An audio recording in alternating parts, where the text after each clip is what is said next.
안녕하세요. 김철회입니다.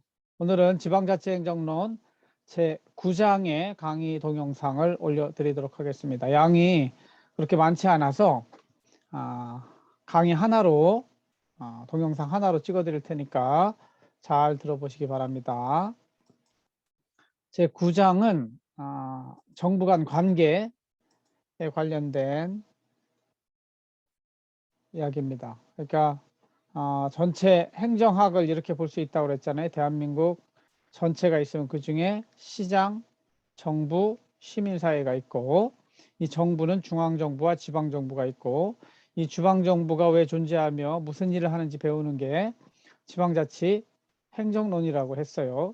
그러면 지방정부와 중앙정부는 어떤 관련이 있는가?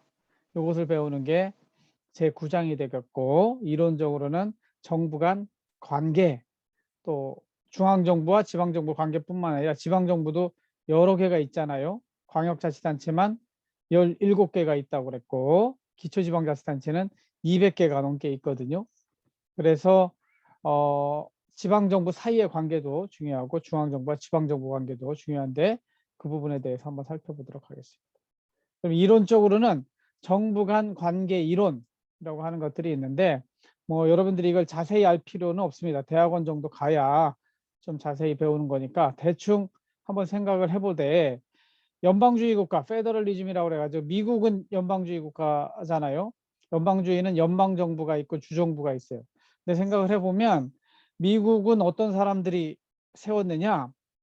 신앙의 자유를, 인권을 누리기 위해서 영국을 탈출한 사람들, 프랑스를 탈출한 사람들, 신앙의 자유를 위해서 온 사람들이거든요. 그러니까 가장 중요시하는 것이 뭐냐면 자유예요, 자유. 그러니까 자유롭게 사는데 좀 공적으로 정부를 강제력을 동원할 것이 필요하다면 좀 최소한으로 만들자, 이렇게 하는 것이죠. 그래서 이 연방정부는 굉장히 큰 정부잖아요. 그러니까 필요하면 연방정부를 만들 때 기본적으로는 주정부가 우선인 거죠. 그래서 건국부터 미국 사회는 주정부를 더 중요시합니다. 주정부가 하나의 국가예요. 그래서 주정부가 필요에 따라서 이 땅덩어리 북미 대륙에 같이 하고 있으니 연방에서 정부를 만들자 한 것이기 때문에 주정부의 권리를 강조하고, 그러나 이제 대공황 이런 것들을 겪으면서 어떤 일들을 겪냐면, 야, 주정부 혼자, 뭐 제가 있던 플로리다 스테이트냐 아니면 뭐 워싱턴 스테이트냐, 이 주에 따라서 독자적으로 하기에는 어려운 일들이 많이 발생한다는 거죠. 그렇기 때문에 지금의 연방정부의 역할이 조금씩 강화되었고, 특히 2차 대전 이후에는 The Great Society라고 해가지고 사회복지 이런 것들을 강조하게 돼요. 그러면서 연방정부의 역할이 강조되고, 지금은 그 연방 대통령의 역할이 굉장히 세잖아요. 근데 옛날에 건립 초기에는 그렇게 세지 않았다 하는 것들을 기억하시면 되겠어요. 왜냐하면 미국은 자유를 존중하는 국가니까. 그러나 이제 신연방제라고 해가지고 너무 연방정부가 세니까 이제 지방 분권이 필요하다. 그래가지고 지방에 다시 자유를 주자. 그래서 1968년 이후에는 포괄보조금 제도라든가 지정부의 주정부의 권한과 책임을 강화하는 그런 노력들이 또 나타나기 시작합니다. 그래서 미국에 가보면 주마다 법이 따로 있어요. 별도의 나라기 때문에. 그래서 그 범죄를 다루는 경찰도 따로 있고 연방경찰이 따로 있고 주경찰이 따로 있는 것이죠. 그래서 이 포괄보조금이라고 하는 거는 정부가 돈을 주는데 뭐뭐 지적해서 주는 게 아니고 그냥 뭐뭐 하는데 써라. 예를 들면 사회복지 포괄보조금이다 그러면 사회복지에 쓰면 되는 거예요. 근데 옛날에는 포괄보조금이 아니라 지시보조금은 이거는 노인, 아동, 누구누구를 위해서 써라, 이렇게 꼬리표가 달려오는 그런 보조금이 아니라 사회복지 전반에 대해서 쓰라, 이렇게 포괄적으로 내려오는 보조금을 포괄보조금이라고 이야기합니다. 그 다음에 연방주의에 대한 이론이 있고, 이거는 연방국가에 적용되는 것이고, 연방국가뿐만 아니라 단방제, 이렇게 우리나라 같이 연방이 아니고 하나의 나라로 되어 있는 거 단방제, 유니터리 스테이트라고 부릅니다. 여기서도 정부 간 관계가 존재하는데, 여기도 이제 연방정부와 주정부냐, 주정부와 주정부 관계, 주정부와 또 지방정부, 관계를 포괄해서 정부 간 관계라고 하고, 여기에는 라이트라는 사람과 엘커크라는 사람의 이론이 있어요. 그래서 중요한 거는 둘 사이 관계가 대등하냐 아니면 상하 복종적인 관계냐, 이걸 따지는 거죠. 그래서 뭔가 권력적으로 뭘 하라고 시킬 수 있느냐 아니면은 협조를 요청해야 되느냐, 이런 상태에 따라서 조정 권위 모형, 수직 관계를 나타내는 포함 권위 모형, 그 다음에 협력 관계를 나타내는 중복 권위 모형, 이런 것들이 있다는 것이죠. 엘커크는 이거를 대리인 모형, 동반자 모형, 지배인 모형, 자유방임 모형, 이런 걸로 뭐 이렇게 설명을 하고 있다는 것인데, 여러분들이 이론에 이런 것들이 있다, 이런 것들 참고하시면 될 것 같습니다. 그 다음에 우리나라 입장에서 볼 때는 우리 지방자치단체, 지방정부가 국가의 정치 또는 정책을 국정이라고 그래요. 국정에 참여하는 방안에는 어떤 것들이 있을까? 이렇게 보면은 우리나라는 전통적으로 중앙정부가 세왔습니다. 더 힘이 셌어요. 그래서 중앙정부 우위관계에서는 단체 자치를 강조한다. 지금은 이제 중앙정부가 가지고 있는 권한을 너희들에게 조금 나눠줄게 하는 의미에서 지방분권을 이야기하는 것, 이거 단체 자치라고 그랬죠. 그래서 여기는 지방분권을 중시하고 있고, 반면에 앞으로는 중앙정부와 지방정부가 좀 대등한 관계, 협력적인 관계로 이렇게 갈 필요가 있는데, 요거는 사실은 주민자치의 전통에서 나오게 됩니다. 그래서 주민자치를 실시하고 있는 영국과 미국 그 전통의 국가에서는 주민 참여를 강조하고 대등 관계를 강조하게 되죠. 때에 따라서는 지방정부 우위 관계로 갈 수도 있습니다. 어떤 특정한 정책에 대해서 중앙정부는 좀 협조하는 역할만 하고, 누가 주도해요?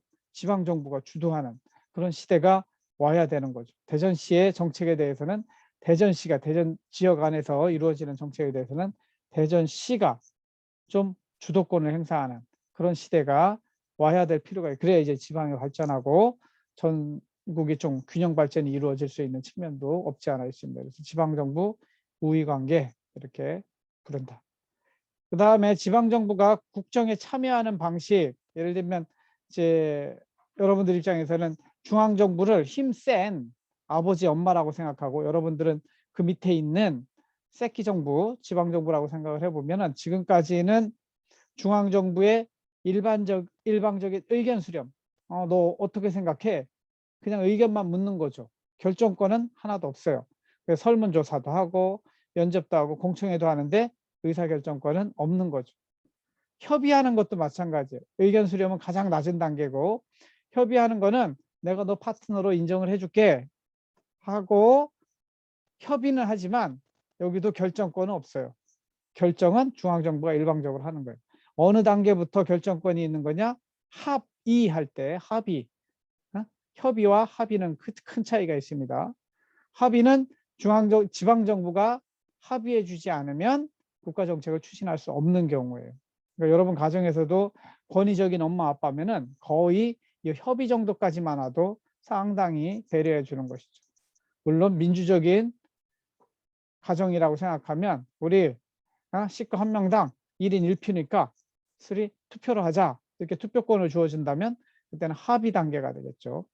반면에 지방 주도라고 하면 니네 관련된 거는 네가 결정해, 아빠 엄마는 그냥 니네들 도와줄게, 이런 식으로 간다면 지방 주도, 좀 자녀 주도의 지방 정책이 이루어지겠죠. 그래서 우리나라는 아직까지는 요 협의 단계까지밖에 거의 안 와 있어요. 합의까지 간 거는 거의 없고 지방 주도는 아직 먼 길이다. 그러나 지방자치가 발전에 감에 따라서 이 합의와 지방 주도 형식의 국정 참여도 많이 늘어나야 된다. 이렇게 저는 주장을 하고 있습니다. 그 다음에 국가와 지방정부의 관계 한번 자세히 살펴보면, 국가라 하면 대한민국 정부를 국가라고 그래요. 제가 말씀드렸잖아요. 휴전선부터 제주도까지, 서쪽에 백령도부터 동쪽에 독도까지 전체를 포괄하는 국가, 중앙정부와 지방정부, 광역자치단체로 따지면 17개 지방정부가 있어요. 지방자치법에서 어떤 이야기를 하고 있는가를 살펴보는 거예요. 지방자치법에 이런 항목이 있습니다. 국가의 지도와 감독. 국가가 자녀들을 지도하고 감독하듯이 이런 권한이 지방자치법에 있다는 것이죠. 그래서 국가는 어떤 역할을 하느냐? 자치단체 사무에 대한 지도와 지원을 할 수 있게 돼 있어요. 이 역할을 행정안전부에서 합니다. 그래서 중앙행정기관의 조언, 권고, 지도, 자료 제출 요구권이 있고요. 재정 기술 지원하는 그런 역할도 있게 됩니다. 그리고 국가 사무를 위임해서 네가 좀 해줄래? 하고 맡기는 위임 사무에 대해서는 이거는 지도와 감독을 할 수 있게 되어 있습니다. 그리고 협의 조정 할 수 있는 일들이 있는데 중앙행정기관 안에 행정협의조정위원회가 있습니다. 국무총리 소속에. 여기서는 자치단체와 이런 일을 하려고 하는데 회의하는 거죠. 회의 한번 할래? 하고 협의하는 거. 결정권은 여전히 중앙행정기관에 있는 것입니다. 그래서 중앙행정기관과 자치단체 사이에 의견이 다를 때 협의 조정을 하게 됩니다. 그래서 행정안전부 장관이나 국무총리가 전국의 시, 도지사들 한번 모이십시오. 제가 의견을 듣겠습니다. 서로 협의를 합시다. 이렇게 모이는 게 협의 조정이라고 볼 수가 있습니다. 그리고 행정안전부 장관은 자치사무에 있어서는 모든 지방자치단체에 대한 감사권을 가지고 있어요. 그래서 특히 법령 위반 사항에 대해서는 감사할 수 있도록 법적인 근거가 있다. 그래서 이제 중앙정부에서 자치단체에 관련된 그러한 업무를 수행하는 대표적인 중앙행정기관이 행정안전부인데 행정안전부의 임무를 정부조직법에서는 어떻게 보고 있는가? 저 앞에 뭐 정부론에서 간략하게 살펴봤지만 이렇게 되어 있지만 지방자치 관련 업무를 행정안전부에서 하고 그래서 지방자치단체의 사무지원, 재정, 세제, 낙후지역 등 지원 업무를 담당하고 지방자치단체 간 분쟁을 조정하는 일을 또한 행정안전부에서 담당합니다.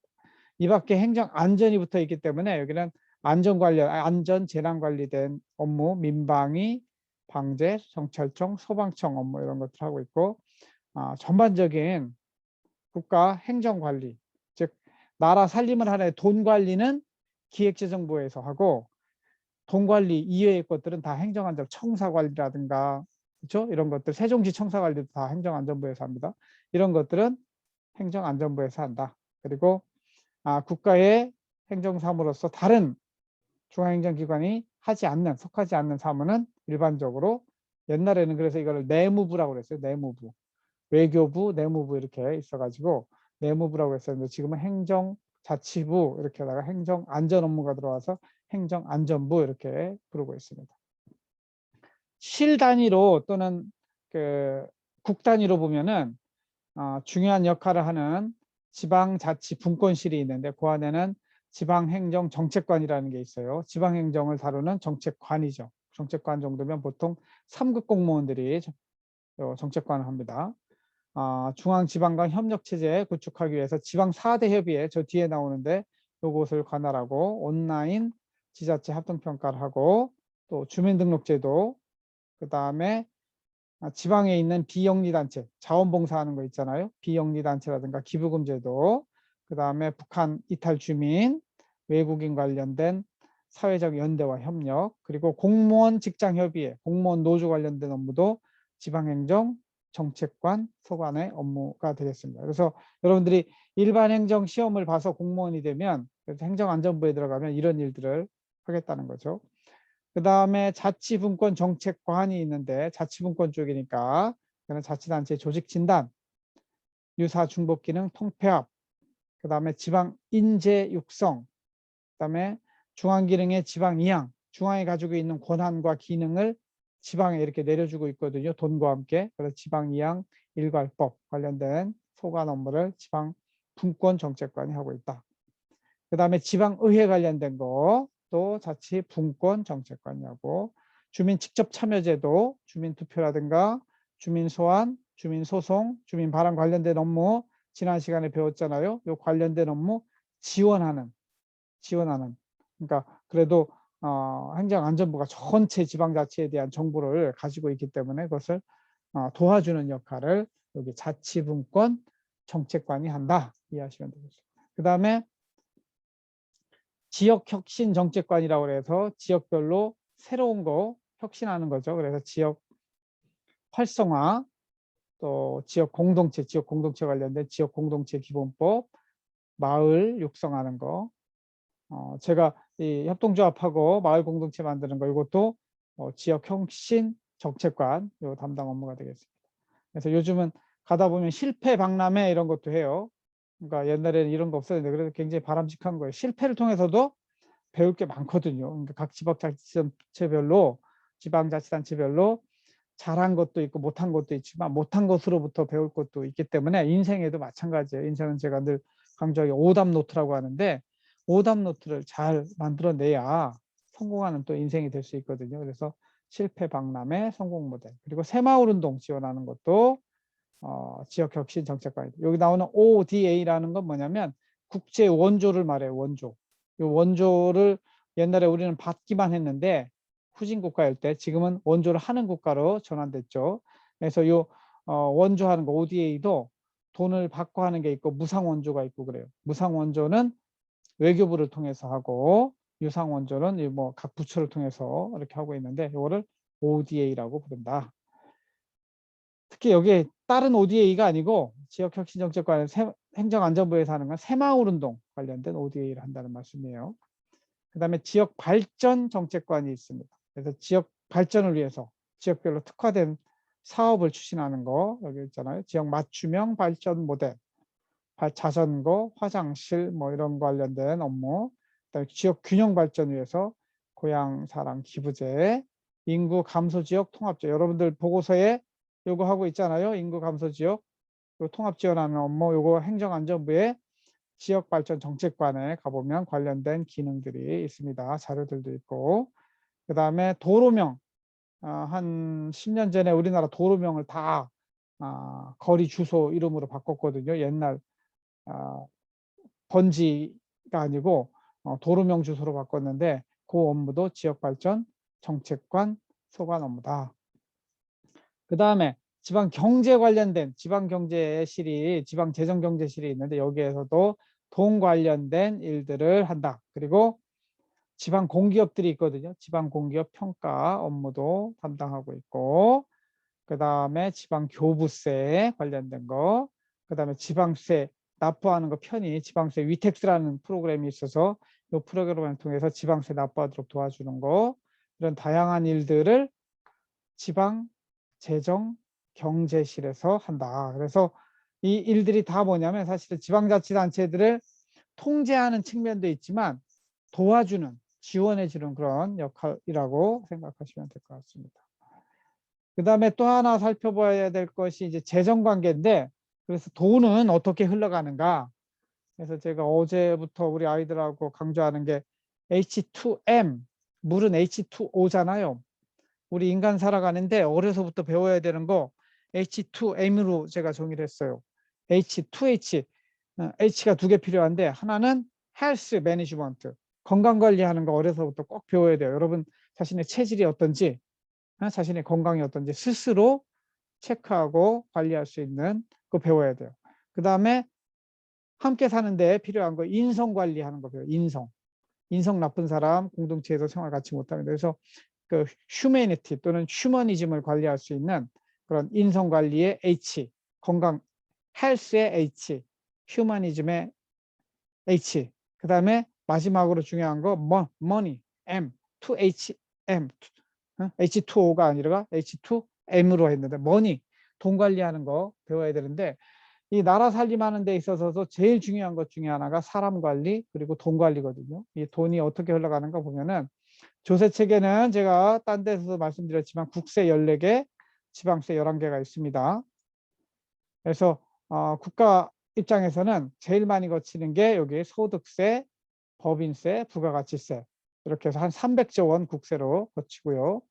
지방세로는 제일 많은 게 취득세고 그 다음에 많은 게 지방소득세, 지방소비세가 요즘 또 늘어났기 때문에 지방소비세는 부가가치세 통해서 내려오는 거예요. 이거는 국가소득세 통해서 내려오는 것이고 이것도 지방세로 분류가 돼요. 그 다음에 재산세, 자동차세 뭐 이런 것들이 있어서 1년에 한 90조에서 100조 원 정도 지방세가 거친다.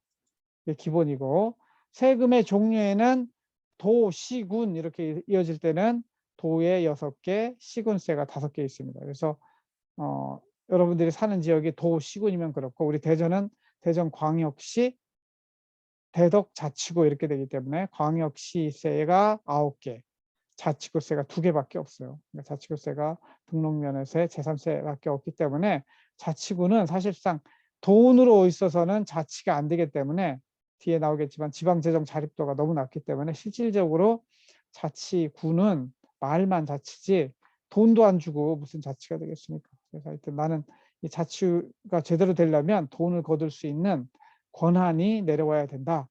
이런 이야기들을 많이 하고 있는데 하여튼 이렇게 분류가 돼 있고요.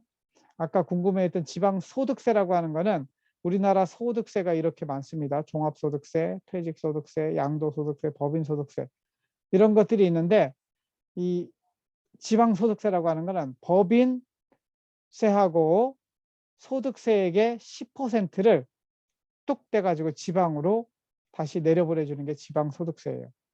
그 다음에 지방소비세라고 하는 거는 국세에 있는 부가가치세, 여기 보면은 여기 보면은 부가가치세 굉장히 많잖아요. 소득세가 여기 있고 여기 소득 법인세 여기는 뭐라고 그래서 지방소득세가 되고 부가세는 지방소비세가 되는 거예요.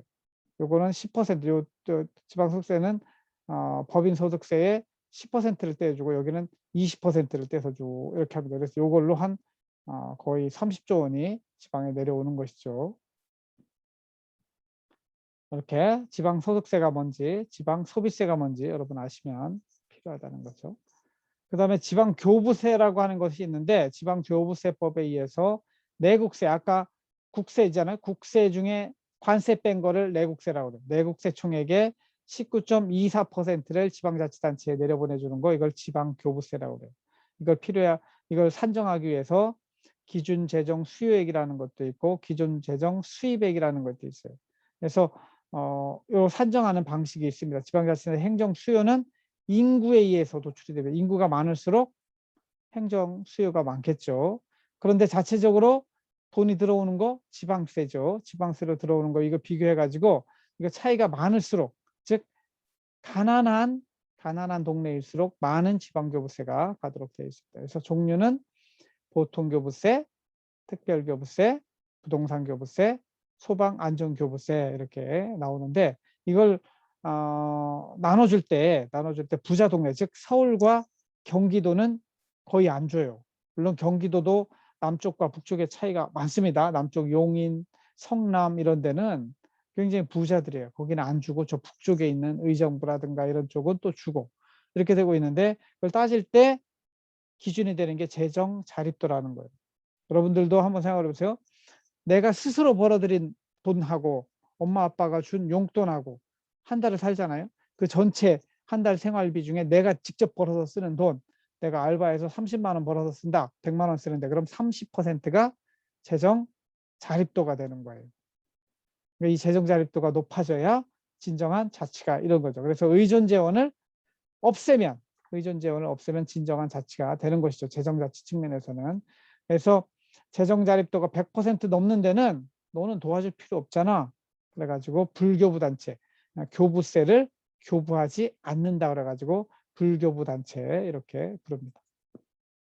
그래서 1년에 아까 내국세의 19.24%라고 그랬잖아요. 1년에 50조 원, 52조 원 정도가 지방자치단체로 내려가는데 그중에 보통교부세, 특별교부세, 분권교부세 뭐 이렇게 다양하게 내려갑니다. 여러분들 관심 있으면 하나하나 찾아보시고 이 특별교부세라고 하는 거는 소위 대통령과 행정안전부 장관의 쌈짓돈이라고 하는 거예요. 그러니까 즉 지방자치단체 애들 중에서 대통령과 행정안전부 장관의 말을 잘 들으면 상대적으로 이 돈이 내려갈 가능성이 높아요. 물론 특별한 장마가 오거나 태풍이 오거나 이럴 때 좀 쓰는 돈이에요. 보통 교부세는 미리 계산해서 공식에 의해서 나가기 때문에 정부가 어떻게 뭐 장난칠 수가 없어요. 그러나 특별교부세는 좀 재량이 있다.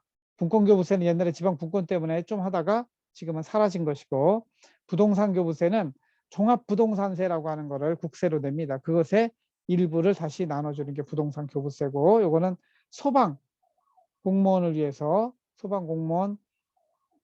지방에 있는 소방직들을 위해서 쓰는 돈이 소방안전교부세 이렇게 나눠져 있습니다. 대부분은 이제 보통교부세로 다 내려가죠. 그 다음에 교육 분야는 또 다른 교부금이 내려갑니다. 요거는 이제 교육자치를 따로 한 장을 다루기 때문에 그때 할 텐데, 지방교육 재정 교부금이라는 게 있어요. 이거는 내국세 총액의 20.79%, 굉장히 커요. 아까 지방교부세보다 더 큰 돈이 교육을 위해서 내려가요. 그러니까 지방에 여러분들 다 학교를 나왔겠지만 국공립학교에 계신 선생님들은 사실상 국가공무원이에요. 국가공무원으로 분류되어 있기 때문에 이 돈이 내려오면 이 돈으로 그분들 월급을 주게 되어 있습니다. 그래서 대전시도 설동호 교육감이 있고 그러잖아요. 교육자치가 따로 돼서 그 교육감들이 이 돈을 가지고 쓸 수 있도록 내려보내 주는 돈이 뭐다? 지방교육재정교부금이고, 여기도 수요액, 수입액 이렇게 되어 있습니다. 그래서 수요액에 가장 필요한 거는 학생 수죠. 학생 수가 많으면 수요가 많은 거죠. 수입액은 그 자체에서 또 걷어들이는 수입들이 있어요. 교육세 같은 거. 근데 그걸로 대부분 부족하죠. 그래서 부족분을 국가에서 지방에 내려주는 것이죠. 이것도 특별교부금 있고 보통교부금 있고, 99%는 보통교부금으로 내려가고, 특별교부금은 교육부 장관하고 대통령이 나름 재량을 가지고, 옛날에 그래서 자기 출신 고등학교에 특별교부금 주고 이래서 뉴스에 나오고, 그거 잘못된 거죠. 이것도 특별교부금이지만 마음대로 주는 게 아니고 여기에도 원칙이 다 있습니다. 법상 그 원칙에 따라서 주도록 되어 있는 것이 되겠습니다. 그 다음에 또 하나가 이 재정관계에서 국고보조금이라고 하는 거는, 아까 이 위에 교부세, 교부금, 이거는 그냥 어디에 쓰라고 하지 않아요. 그냥 이거는 교육에만 쓰면 되고 이거는 행정에만 쓰면 되는 거예요. 그러나 국고보조금은 꼬리표가 딱 달려 있어요. 이거는 예를 들면 예술의 전당 짓는데 써. 이거는 니네들 다리 만드는 데 써. 이렇게 꼬리표가 달려서 내려오는 것. 영어로는 이어마크라고 하는데, 이어마크가 달려서 내려오는 그 돈은 국고보조금이라고 합니다. 또 관련된 법률은 보조금의 예산 및 관리에 관한 법률이 있고요. 중앙부처들은 이 국고보조금을 통해서 지방정부와 함께 일을 합니다. 여기 다리 놓는 것들도 대전시에 다리가 놓아지지만 국토교통부가 그 돈을 댄다는 것이죠. 왜냐하면 국토교통부는 우리나라 전체 지방자치단체 포함한 국가 전체를 다루기 때문에 그 도로 하나 놓는 게 다른 지역의 사람들도 와서 그 도로를 쓸 수 있거든요. 그 다리를 쓸 수도 있고, 그렇기 때문에 그것을 매칭이라고 하는데, 국가가 300억 든다 그러면 국가가 150억, 대전시가 150억, 이렇게 해서 국고보조금이 50% 들어가는 사업이 되는 것이죠. 그래서 그 비율을 국고보조율이라고 이렇게 부르고, 그리고 대응한다고, 지방자치단체는 몇 퍼센트를 대응해서 할 것이냐, 이렇게 나오죠. 대부분의 국고보조 사업의 많은 부분은 사회복지사업, 그리고 사회 문화 체육 사업 또는 SOC 사업에 들어갑니다. 그래서 우리나라 국고보조금도 이렇게 옛날에는 24조 원밖에 안 돼요. 지금은 얼마까지 돼요? 65조 원가량이 국고보조금으로 지방에 내려간다. 그래서 아까 말씀드린 것처럼 지방 교부금으로 내려가는 게 지방 교부세, 교육재정교부금 합쳐서 110조 원이 내려가고요. 그 다음에 국고보조금으로 65조 원이 내려가고, 이렇게 해서 지방에 약 얼마가 내려가요? 180조 원이 재정관계에 의해서 중앙정부에서 지방정부로 내려간다. 이렇게 생각하시면 될 것 같습니다. 그 다음에 또 다른 관계는 수평적 관계로서 지방정부와 지방정부의 관계, 또 지방정부도 2계층이라고 그랬잖아요. 광역자치단체와 기초자치단체의 관계. 이거는 지방정부 대 지방정부의 관계거든요. 이걸 좀 살펴보면 지방자치단체 사이에서는 서로 분쟁이 일어날 수도 있고 협력할 필요가 있기도 해요. 예를 들면 쓰레기장 하나 건설하는 것들도 왜 니네 쓰레기를 우리 동네에 하는 거야? 이렇게 분쟁이 발생할 수 있는 것이죠. 그래서 좀 필요하면 사물을 공동으로 처리하고 서로 협의했으면 좋겠는데, 실제로는 분쟁이 많이 일어납니다. 왜 우리 동네에 님비라고 하죠. Not in my backyard.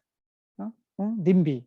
왜 내 앞마당에, 내 뒷마당에 그 쓰레기 시설을 가져오냐 이거죠. 그런 거에 대해서 분쟁이 많은데, 하여튼 이 자치단체가 좀 분쟁이 발생할 수 있어요. 이거 누구 업무냐, 누구 책임이냐 이런 거. 이럴 때 좀 국가가 행정안전부 장관이나 그 상위 단체인 시도지사가 조정할 수 있는 이런 것들이 있습니다. 그래서 이런 거 해서 잘 안 되면 결국은 여기로 가야 돼요. 중앙분쟁조정위원회, 또 지방자치단체 지방분쟁조정위원회 이런 것들이 있어서 여기에서 일종의 법원처럼 결정을 해줘요.